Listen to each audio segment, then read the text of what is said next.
Hello दोस्तों, आप सभी का स्वागत है समसामयिक घटना चक्र के इस ऑनलाइन प्लेटफॉर्म पर। मैं मोहित आप सभी का स्वागत करता हूं आज अपने इस वीडियो में। और यहां पर देखा जाए हम लोग उत्तर प्रदेश करंट अफेयर के बारे में चर्चा करेंगे। ठीक है, आज अपने इस वीडियो में हम लोग उत्तर प्रदेश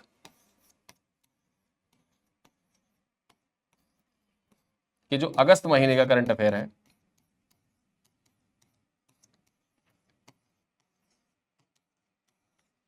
इस पे हम लोग चर्चा करेंगे। और अगस्त महीने के करंट अफेयर के साथ देखा जाए तो हमारा जनवरी 2024 से लेकर और अगस्त 2025 तक के करंट अफेयर पूरा कंप्लीट हो जाएगा। जब हम अगस्त 2025 का करंट अफेयर ये वीडियो अपलोड करेंगे तो इसी के साथ पिछले 2 सालों के जो करंट अफेयर है वो कंप्लीट हो जाएंगे।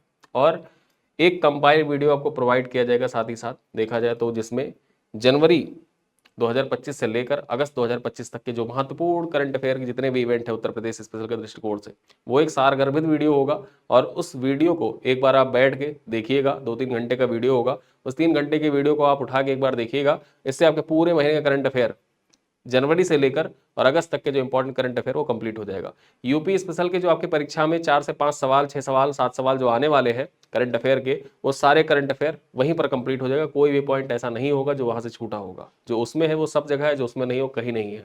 ठीक है, तो इस वजह से देखा जाए तो उस कंपाइल वीडियो को आप देखिएगा। और ये अगस्त महीने का देखा जाए तो वीडियो आपको प्रोवाइड किया जा रहा है। इस वीडियो की पीडीएफ, पीपीटी इत्यादि आप प्राप्त करना चाहते हैं तो हमारा जो सितंबर महीने का पैकेज है, ठीक है, जो सितंबर महीने का करंट अफेयर का पैकेज, इसको आप ज्वाइन कर सकते हैं। वहीं पर आपको इसकी पीडीएफ प्रोवाइड कर दी जाएगी। और जो व्हाट्सएप ग्रुप है, व्हाट्सएप ग्रुप में आप जरूर जुड़ जाइएगा। ठीक है, ये वीडियो आपको आज मिल रहा है, कल इसकी पीडीएफ वहां पर शेयर कर दी जाएगी। और जो लोग सितंबर महीने के पैकेज में जुड़े हुए हैं उनको भी ये पीडीएफ का फायदा मिलेगा। और जो लोग नहीं जुड़े हुए हैं, नए हैं, जुड़ना चाहते हैं, पीडीएफ इत्यादि प्राप्त करना चाहते हैं, वो हमारे ऐप के माध्यम से जो मासिक पैकेज है करंट अफेयर का उसको ज्वाइन कर सकते हैं। और ज्वाइन करने के बाद आपको सिर्फ करना इतना है कि हमारे हेल्पलाइन नंबर पर कॉल करना।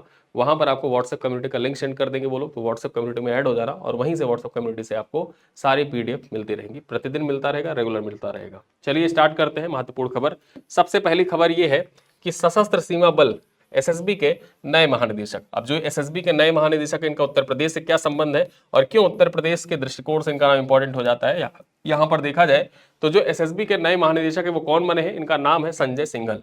ठीक है, जो संजय सिंघल है ये एसएसबी के नए महानिदेशक बने हैं। और यहाँ पर देखा जाए जो एसएसबी है ये नेपाल और भूटान के साथ देश की सीमाओं की रक्षा करती है। ठीक है, यहाँ पर इंपॉर्टेंट इसलिए इनका नाम हो जाता है कि ये 1993 बैच के उत्तर प्रदेश कैडर के अधिकारी थे। ठीक है, उत्तर प्रदेश कैडर के अधिकारी थे। और यहां पर देखा जाए इसी कारण से यूपी स्पेशल के दृष्टिकोण से इनका नाम इंपॉर्टेंट हो जाता है। यूपी स्पेशल के दृष्टिकोण से इंपॉर्टेंट हो जाता है। उत्तर प्रदेश कैडर के अधिकारी थे संजय सिंघल और ये अब एसएसबी के महानिदेशक बन गए हैं। यहां पर देखा जाए बीएसएफ के विशेष महानिदेशक के रूप में भी कार्यरत, वर्तमान में देखा जाए तो बीएसएफ के विशेष महानिदेशक के रूप में कार्यरत थे और इनको अब बना दिया गया है क्या, एसएसबी का महानिदेशक। देखा जाए तो यह नियुक्ति जो 1 सितंबर 2025 से प्रभावी हुई, उनका कार्यकाल 31 दिसंबर 2028 तक रहेगा। संजय सिंघल वर्तमान एसएसबी प्रमुख अमृत मोहन प्रसाद का स्थान लेंगे, मतलब ले चुके हैं अब तो फिलहाल तो यहाँ पर, लेकिन हम अगस्त महीने की खबर पर बात कर रहे हैं तो इस वजह से अगस्त के दृष्टिकोण से ही चलेंगे आगे। ठीक है, 31 अगस्त को देखा जाए तो अमृत मोहन प्रसाद जो थे वो रिटायर हुए थे और उनके स्थान पर जो संजय सिंघल है, संजय सिंघल बने थे एसएसबी के नए महानिदेशक। आगे चर्चा करते हैं, एआई से लैस होगा यूपी का रोड सेफ्टी मॉडल। अब उत्तर प्रदेश का जो रोड सेफ्टी मॉडल है इसको एआई से लैस किया जाएगा। यहां पर देखा जाए तो उत्तर प्रदेश सरकार सड़क सुरक्षा को लेकर एक नई पहल करने जा रही है। यह पहल आर्टिफिशियल इंटेलिजेंस पर आधारित है। सड़क परिवहन और राजमार्ग मंत्रालय, ठीक है, सड़क परिवहन और राजमार्ग मंत्रालय ने इस परियोजना को मंजूरी दे दी है। देखा जाए तो इस तरह उत्तर प्रदेश एआई से सड़क सुरक्षा का परीक्षण करने वाला पहला राज्य बन गया है। ठीक है, यहां पर देखा जाए इस परियोजना में दुर्घटना की रिपोर्ट, मौसम, वाहन की जानकारी, ड्राइवर के रिकॉर्ड और सड़क के ढांचे से जुड़े डेटा को मिलाकर एआई मॉडल बनाया जाएगा। साथ ही साथ देखा जाए तो सरकार ने इस परियोजना के लिए 2025-26 का जो बजट था उसमें 10 करोड़ रुपए को मंजूरी प्रदान की थी। ठीक है, तो बजटीय प्रावधान था, इस वजह से देखा जाए तो याद रखिएगा एआई से लैस होगा उत्तर प्रदेश का रोड सेफ्टी मॉडल। चलिए आगे देखते हैं, शशि प्रकाश गोयल के बारे में चर्चा कर लेते हैं। अब शशि प्रकाश गोयल जो है ये उत्तर प्रदेश के नए मुख्य सचिव बन गए हैं, इस वजह से इनका नाम इंपॉर्टेंट हो जाता है। यहां पर देखा जाए तो भारतीय प्रशासनिक सेवा के 1989 बैच के वरिष्ठ आईएएस अधिकारी हैं शशि प्रकाश गोयल। आधिकारिक तौर पर उत्तर प्रदेश के मुख्य सचिव का पदभार इन्होंने ग्रहण कर लिया है और मनोज कुमार सिंह का स्थान लिया है। देखा जाए यहां पर तो इस नियुक्ति से पहले जो शशि प्रकाश गोयल हैं, ये उत्तर प्रदेश के मुख्यमंत्री के अपर मुख्य सचिव के रूप में कार्यरत थे। उन्होंने नागरिक उड्डयन, आवास एवं प्रोटोकॉल जैसे महत्वपूर्ण विभागों की जिम्मेदारी भी संभाल रखी थी। ठीक है, चलिए आगे हम चर्चा करें चौथी सब जूनियर अंडर 15 राष्ट्रीय मुक्केबाजी चैंपियनशिप। अब ये जो चौथी सब जूनियर अंडर 15 राष्ट्रीय मुक्केबाजी चैंपियनशिप है, इसके बारे में चर्चा करें तो भारतीय मुक्केबाजी महासंघ ने चौथी सब जूनियर अंडर 15 बालिका और बालक राष्ट्रीय चैंपियनशिप की तारीखों की घोषणा कर दी है। और यहां पर इसका आयोजन देखा जाए तो 7 से 13 अगस्त के बीच उत्तर प्रदेश के ग्रेटर नोएडा में हुआ था। कहां पर आयोजन किया गया था? चौथी सब जूनियर अंडर 15 राष्ट्रीय मुक्केबाजी चैंपियनशिप जो हुई थी, इसका आयोजन 7 से लेकर और 13 अगस्त के बीच में, 7 से 13 अगस्त के बीच में किया गया था। कहां पर इसका आयोजन हुआ था? याद रखना, ग्रेटर नोएडा में। ठीक है, ग्रेटर नोएडा में इसका आयोजन किया गया था। देखा जाए तो यहां पर 700 से अधिक युवा मुक्केबाजों ने पार्टिसिपेट किया था और 13 से 14 वर्ष की आयु के 400 लड़के, 300 लड़के यहां पर सम्मिलित हुई थी। ये 15 भार वर्गों में प्रतिस्पर्धा किए थे यहां पर। ठीक है, और एक पॉइंट आप ये भी याद रख सकते हैं कि हाल ही में एशियाई अंडर 15 और अंडर 17 चैंपियनशिप का आयोजन किया गया था, जिसमें जो भारतीय मुक्केबाज थे उन्होंने 43 पदक हासिल किया था टोटल। ठीक है, चलिए आगे चलते हैं। ब्रिटेन में उच्च शिक्षा के लिए अटल बिहारी वाजपेयी शेनविंग छात्रवृत्ति को मंजूरी प्रदान कर दी गई है। ठीक, यहां पर देखा जाए योगी आदित्यनाथ के नेतृत्व में उत्तर प्रदेश सरकार की कैबिनेट ने भारत रत्न श्री अटल बिहारी वाजपेयी शेनविंग उत्तर प्रदेश राज्य सरकार छात्रवृत्ति योजना को मंजूरी दे दी है। देखा जाए तो इस पहल से राज्य के मेधावी छात्र जो है, ये यूनाइटेड किंगडम में, देखा जाए यूनाइटेड किंगडम में उच्च शिक्षा, ठीक है, यहां पर उच्च शिक्षा प्राप्त कर सकेंगे। इस प्रतिष्ठित योजना के तहत उत्तर प्रदेश के 5 प्रतिभाशाली छात्रों को ब्रिटेन के किसी प्रतिष्ठित विश्वविद्यालय में 1 वर्षीय स्नातकोत्तर उपाधि प्राप्त करने के लिए हर साल छात्रवृत्ति प्रदान की जाएगी। मतलब देखा जाए तो छात्रवृत्ति प्रदान की जाएगी। देखा जाए तो यह छात्रवृत्ति उत्तर प्रदेश सरकार और ब्रिटेन के प्रदेश राष्ट्रमंडल और विकास कार्यालय के बीच संयुक्त सहयोग से लागू की जाएगी। ठीक है, चलिए अगली खबर देखते हैं। भारतीय रेलवे ने एशिया की सबसे लंबी मालगाड़ी रुद्रास्त्र का परीक्षण किया। ठीक, रुद्रास्त्र का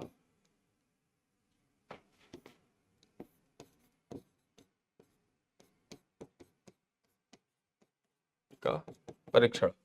ठीक है, यहां पर बात कर लें तो भारतीय रेलवे ने एशिया की सबसे बड़ी 4.5 किलोमीटर लंबी रुद्रास्त्र का सफलतापूर्वक ट्रायल रन किया।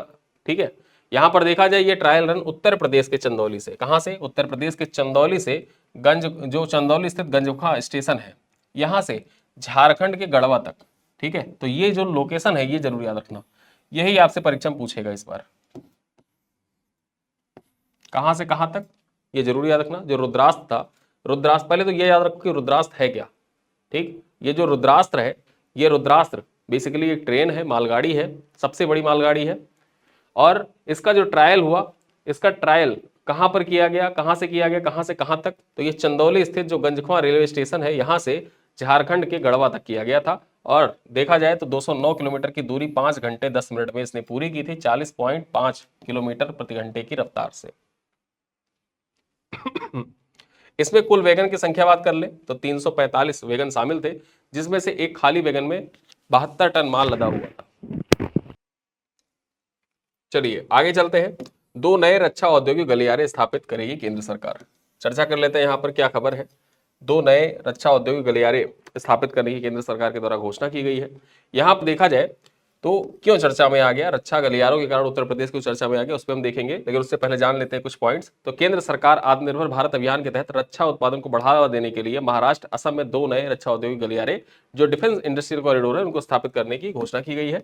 इससे पहले देखा जाए 2018 में उत्तर प्रदेश और तमिलनाडु में 2 कॉरिडोर शुरू किए गए थे, जिनमें से एक उत्तर प्रदेश में और दूसरा तमिलनाडु में किया गया था। ठीक है, तो यहां पर देखा जाए जो 2 नए रक्षा औद्योगिक गलियारे स्थापित करने की घोषणा की गई, इससे पूर्व भारत सरकार के द्वारा उत्तर प्रदेश और तमिलनाडु में 2 नए रक्षा औद्योगिक गलियारे स्थापित करने की घोषणा 2018 में ही की गई थी।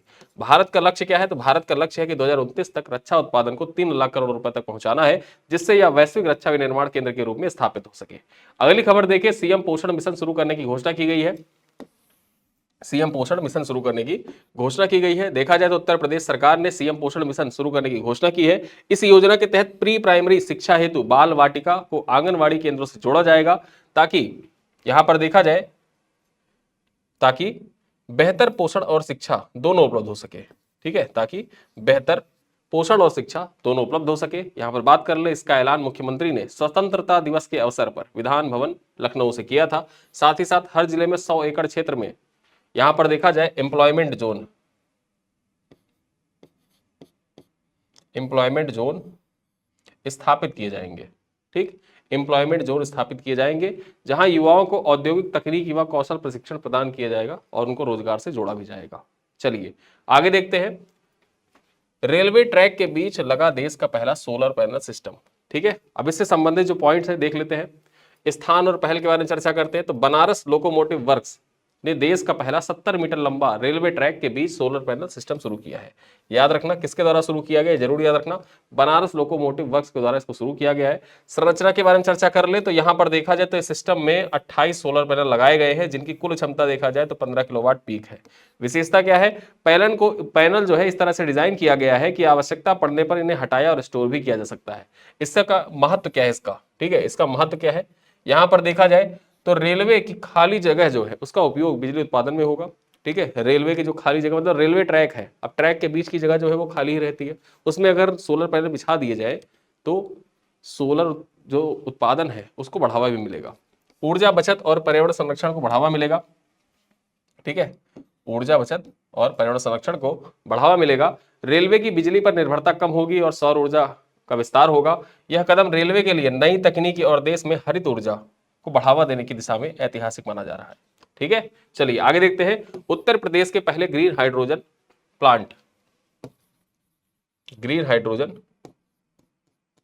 प्लांट का उद्घाटन।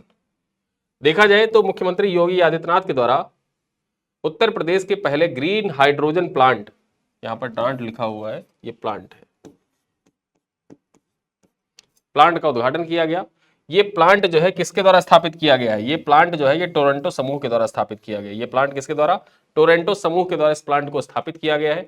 यहां पर बात कर ले तो प्रदेश का पहला, भारत का दूसरा ग्रीन हाइड्रोजन प्लांट है ये, ठीक है, ये प्रदेश का पहला और भारत का दूसरा ये ग्रीन हाइड्रोजन प्लांट है। आगे हम बात कर ले तो राज्य सरकार ने 22,000 मेगावाट नवीकरणीय ऊर्जा का लक्ष्य रखा है, जिसमें से अभी तक 6,000 मेगावाट हासिल हो चुके हैं। यह कदम उत्तर प्रदेश के नवीकरणीय ऊर्जा हब बनाने की दिशा में एक महत्वपूर्ण उपलब्धि है। आगे हम बात कर ले, यूपी में जलालाबाद का नाम बदला गया है, अब क्या होगा, अब इसका नाम होगा परशुरामपुरी।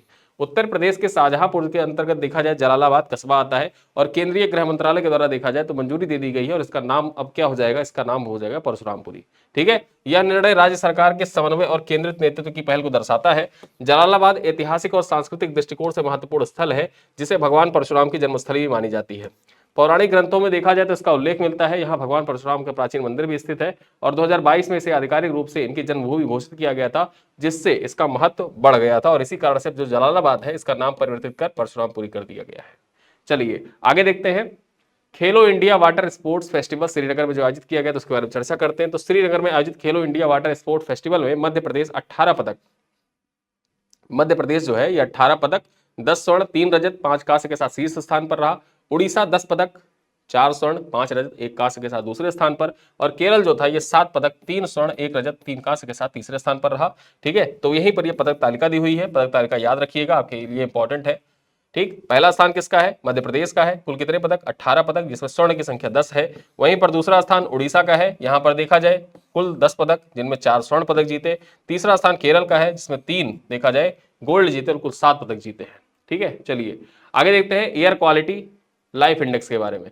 अब ये जो एयर क्वालिटी लाइफ इंडेक्स 2025, इसके बारे में कुछ चर्चा करते हैं, कुछ पॉइंट है। एयर क्वालिटी लाइफ इंडेक्स 2025, जिसे शिकागो विश्वविद्यालय के एनर्जी पॉलिसी इंस्टीट्यूट ने जारी किया है, इसके अनुसार वायु प्रदूषण भारत का गंभीर स्वास्थ्य समस्या चुनौती बन गया है। जो देश की औसत जीवन प्रत्याशा है इसको 3.5% तक कम कर रहा है। रिपोर्ट में बताया गया है कि भारत की पूरी 1.4 अरब आबादी ऐसे क्षेत्र में रह रही है जहां PM 2.5 स्तर विश्व स्वास्थ्य संगठन की सुरक्षित, ठीक है, जो स्तर है उससे अधिक है। यहां पर देखा जाए तो उत्तरी भारत दुनिया का सबसे प्रदूषित क्षेत्र बताया गया है। इस रिपोर्ट में जो उत्तरी भारत है यह दुनिया का सबसे प्रदूषित क्षेत्र बताया गया है। सबसे अधिक प्रभावित क्षेत्रों में दिल्ली NCR, ठीक है, जो दिल्ली NCR है, दिल्ली NCR के लोग अपने जीवन प्रत्याशा से वर्ष 8.2 वर्ष खो रहे हैं। मतलब औसत जीवन प्रत्याशा अगर पहले 100 वर्ष थी कि दिल्ली का व्यक्ति जो है ये 100 साल जिएगा, अब जो PM 2.5 का स्तर है जो एयर क्वालिटी का स्तर है, उस एयर क्वालिटी के कारण देखा जाए तो उसकी आयु जो है ये घट गई है। कितना घट गई है? 8.2 वर्ष घट गई है। ठीक है, और वहीं पर देखा जाए बिहार, हरियाणा, उत्तर प्रदेश में यह क्रमशः 5.6, 5.3 और 5 वर्ष घट गई है। यानी कि उत्तर प्रदेश का कोई व्यक्ति अगर 100 साल जी रहा था तो वो अब सिर्फ 95 साल जिएगा। ठीक है, रिपोर्ट में यह भी रेखांकित किया गया कि वायु प्रदूषण अब कुपोषण, तंबाकू सेवन और असुरक्षित पानी से कहीं अधिक बड़ा स्वास्थ्य खतरा भी बन गया है। तो ये रिपोर्ट आपकी परीक्षा के लिए महत्वपूर्ण हो जाता है। यहां पर याद रखना कि जो उत्तरी भारत है यह दुनिया का सबसे प्रदूषित क्षेत्र बताया गया है एयर क्वालिटी लाइफ इंडेक्स में। ठीक, चलिए आगे देखें। उत्तर प्रदेश मंत्रिमंडल के महत्वपूर्ण निर्णय, कुछ महत्वपूर्ण निर्णय हैं उनको देख लेते हैं। तो उत्तर प्रदेश मंत्रिमंडल ने उच्च शिक्षा विभाग के प्रमुख प्रस्तावों को स्वीकृति प्रदान की है, जिसमें 3 निजी विश्वविद्यालयों की स्थापना, वंचित मेधावी छात्रों के लिए एक अंतर्राष्ट्रीय छात्रवृत्ति योजना शुरू करना शामिल है। जो अटल बिहारी सेनविंग छात्रवृत्ति योजना थी उसके बारे में यहाँ पर जिक्र किया गया है। यहाँ पर कुछ देखा जाए विद्यालय के बारे में चर्चा कर लेते हैं। वेदांत विश्वविद्यालय मुजफ्फरनगर, तो मंत्रिमंडल ने मुजफ्फरनगर में वेदांत विश्वविद्यालय की स्थापना हेतु आशय पत्र जारी करने को स्वीकृति प्रदान की है। दूसरा देखा जाए निर्णय क्या है, बोधिसत्व विश्वविद्यालय बाराबंकी का। यहां पर देखा जाए तो बाराबंकी स्थित बोधिसत्व विश्वविद्यालय को उत्तर प्रदेश निजी विश्वविद्यालय अधिनियम के तहत सभी आवश्यकताओं को पूरा करने के बाद संचालन की स्वीकृति प्रदान की गई है। वहीं पर केडी विश्वविद्यालय मथुरा, ठीक है, अब ये मथुरा स्थित केडी विश्वविद्यालय जो पहले से ही एक दंत चिकित्सा महाविद्यालय संचालित करता है, इसको एक पूर्ण विश्वविद्यालय के रूप में शैक्षणिक संचालन शुरू करने के लिए मंत्रिमंडल द्वारा स्वीकृति प्रदान की गई है। तो ये 3 विश्वविद्यालयों को देखा जाए स्वीकृति प्रदान की गई है मंत्रिमंडल द्वारा। आगे देखते हैं, कुछ अन्य समाचार भी देख लेते हैं।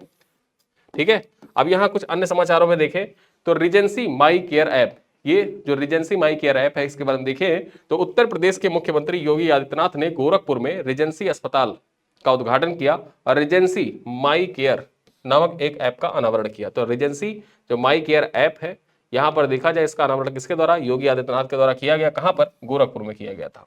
ठीक है, बायोफेच इंडिया 2025 के बारे में चर्चा करें तो बायोफेच इंडिया 2025 ग्रेटर नोएडा स्थित इंडिया एक्सपो सेंटर और मार्ट में आयोजित किया गया। बायोफेच इंडिया का 17वां संस्करण 30 अगस्त से 1 सितंबर तक ग्रेटर नोएडा में स्थित इंडिया एक्सपो सेंटर और मार्ट में आयोजित किया गया था। यह प्रदर्शनी जैविक उत्पादों और संधारणीय प्रथाओं को समर्पित सबसे महत्वपूर्ण आयोजनों में से एक मानी जाती है। आगे हम चर्चा करें, विमलेंद्र मोहन प्रताप मिश्र का निधन हो गया। अब ये विमलेंद्र मोहन प्रताप मिश्र जो थे, इनका निधन हो गया, इनके बारे में चर्चा कर लेते हैं। कुछ पॉइंट है, देखा जाए तो श्री राम जन्मभूमि तीर्थ क्षेत्र ट्रस्ट के न्यासी हैं और राजा साहब के नाम से प्रसिद्ध अयोध्या राज सदन के प्रमुख विमलेंद्र मोहन प्रताप मिश्र जो थे, इनका हाल ही में निधन हो गया था।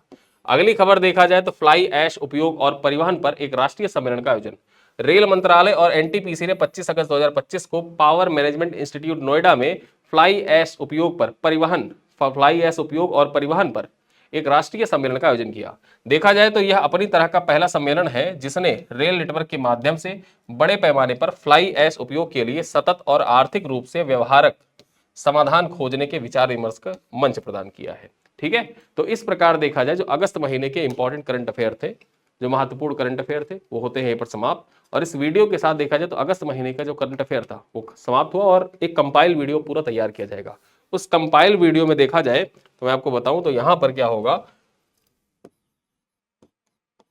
जनवरी 2025 से, ठीक है,